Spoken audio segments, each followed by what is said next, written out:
आज मैं आप सभी को त्रिज्यखंड के बारे में बताने जा रहा हूँ।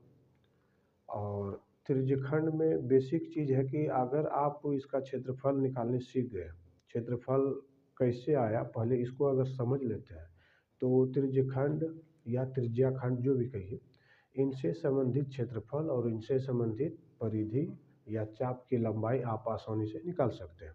तो आप सभी के लिए आज ये इस वीडियो में मैं बताने जा रहा हूँ त्रिज्यखंड के बारे में। अगर आप त्रिज्यखंड का बेसिक चीज़ सीख लेते हैं तो इनसे संबंधित परीक्षा में आने वाले सभी सवालों को आप आसानी से बना सकते हैं, कहीं कोई दिक्कत आपको नहीं होगी। तो आप ध्यान से सुनिएगा, हम त्रिज्यखंड के बारे में आज थोड़ा सा आपको समझाने का प्रयास कर रहे हैं और उम्मीद है आपको इससे बेहतर शायद समझ में कहीं नहीं आ सकता। इसलिए आप आसानी से इस वीडियो को देखिए, मैं आपको त्रिज्यखंड के बारे में समझाने जा रहा हूँ।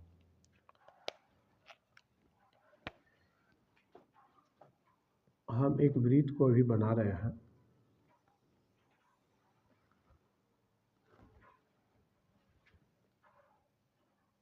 ये वृत्त बन गया। इस वृत्त की परिधि को जहाँ पर दो त्रिज्याएं स्पर्श कर देगी,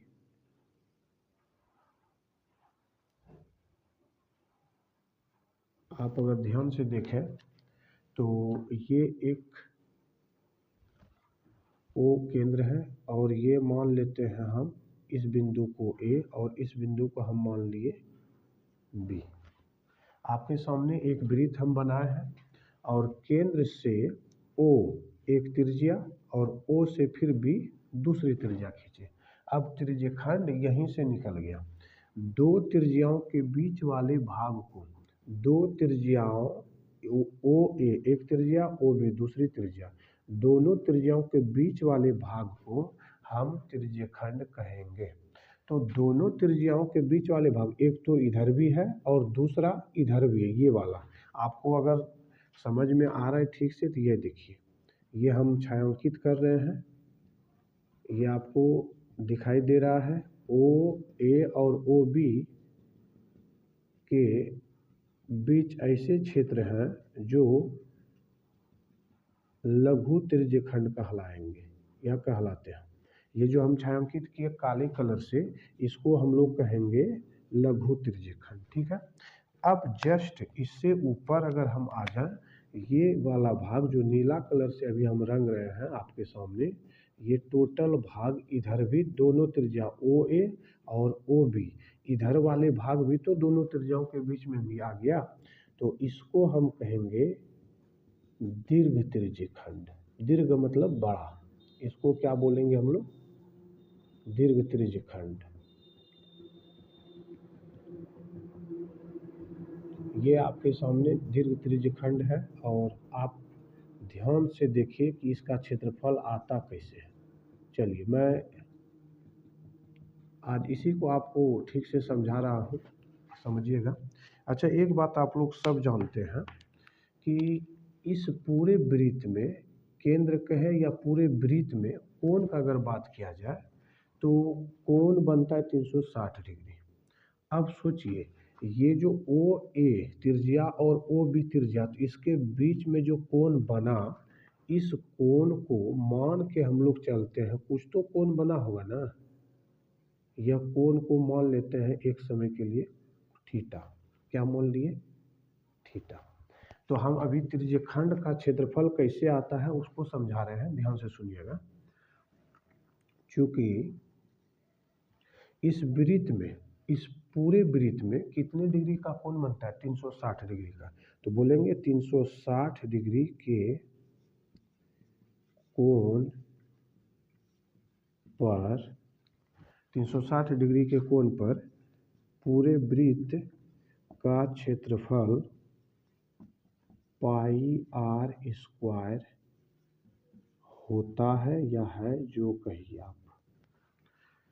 ये 360 डिग्री के बेसिस पर बता रहे, पूरे वृत्त का क्षेत्रफल 360 डिग्री के आधार पर कितना हो जाता है? पाई r स्क्वायर। मान लेते हैं बहुत कम कोण बना, 1 डिग्री का कोण जब बनेगा, 1 डिग्री के कोण पर वृत्त के छोटे भाग का क्षेत्रफल कितना हो जाएगा भाई? पाई r square by 360 degree.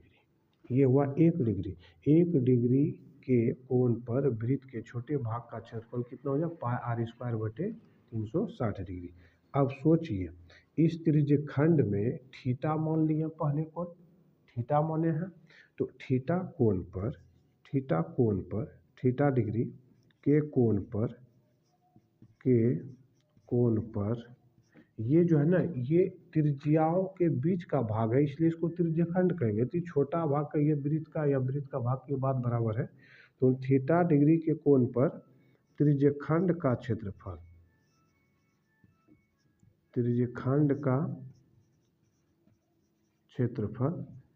Theta pi r square बटे 360 डिग्री।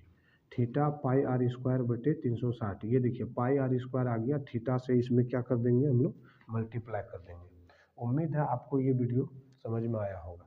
यही मेन बेसिस है। त्रिज्यखंड का जो क्षेत्रफल हम लोग निकालते हैं, त्रिज्यखंड का क्षेत्रफल यहीं से आया। अब इधर अगर ये थीटा इधर वाले को मान लिए तो इस त्रिज्यखंड का क्षेत्रफल आ जाएगा। अगर थीटा मान के चलिए कि इधर वाले को, इसको नहीं मानकर अगर हम इधर वाले को देख ले, थीटा इधर वाले को अगर हम थीटा बोल दें तो इस इधर वाले का क्षेत्रफल निकल जाए। दोनों में क्षेत्रफल सेम होगा। अंतर ये होगा कि अगर ये छोटा वाला बोलेगा तो हम लोग यहाँ पर बोल देंगे लघु त्रिज्यखंड, और बड़ा वाला जो बोलेगा उसको बोलेंगे दीर्घ त्रिज्यखंड। तो ध्यान दीजिएगा, ये वाला थीटा मान लिए और इस वाले को अगर कुछ दूसरा मानना है तो मान सकते हो, कोई दिक्कत नहीं।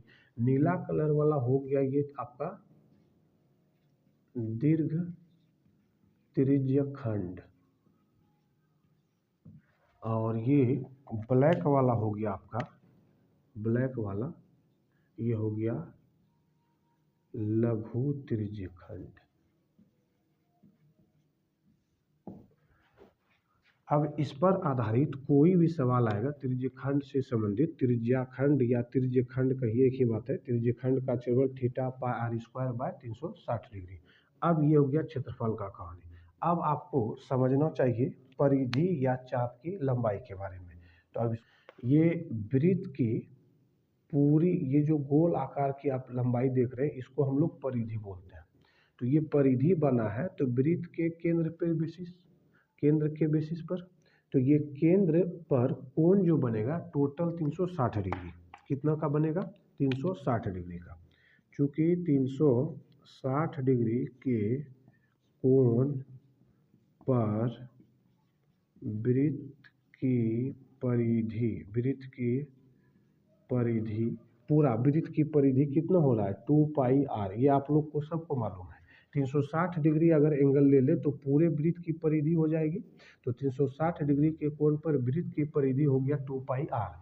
इसी तरह हम अगर 1 डिग्री ले ले, 1 डिग्री पर वृत्त की परिधि, या मतलब कि ये वृत्त के छोटे, ये परिधि पूरा तो गोल होगा नहीं, 1 डिग्री पर बहुत छोटा हो जाएगा, तो उसको हम एक तरफ से कहेंगे चाप की लंबाई। चाप की क्या बोलेंगे? तो लंबाई। यहाँ पर हम आप कह सकते हैं पर चाप की लंबाई कम होगी, कम में भाग दिया जाता है, तो 2 पाई आर बाय 360 डिग्री। ये हो गया। 1 डिग्री अगर रहेगा, 1 डिग्री के आधार पर अगर चाप की लंबाई निकाला जाए 2 पाई आर बाय 360। अगर मान के चलिए आप इधर थीटा या उधर थीटा, कुछ भी थीटा अगर ले लें, अगर इधर वाला थीटा लेंगे तो ये चाप की लंबाई ए से लेकर यहाँ तक हो जाएगी बी तक। ये हो गया आपका लघु चाप के लिए थीटा। अगर इधर वाला थीटा ले लें, उधर वाला, तो इधर से ए से लेकर हो जाएगा आपको ये बी वाला चाप की लंबाई। तो आप थीटा कोण के बेसिस पर निकाल सकते हैं। थीटा अगर डिग्री कोण हो तो चाप की लंबाई हो जाएगी 2 पाई आर बाय 360। अब मल्टीप्लाई आप थीटा इधर लिखे या इधर लिखे, बात बराबर सेम है, कोई दिक्कत नहीं है। तो 2 पाई r थीटा बाय 360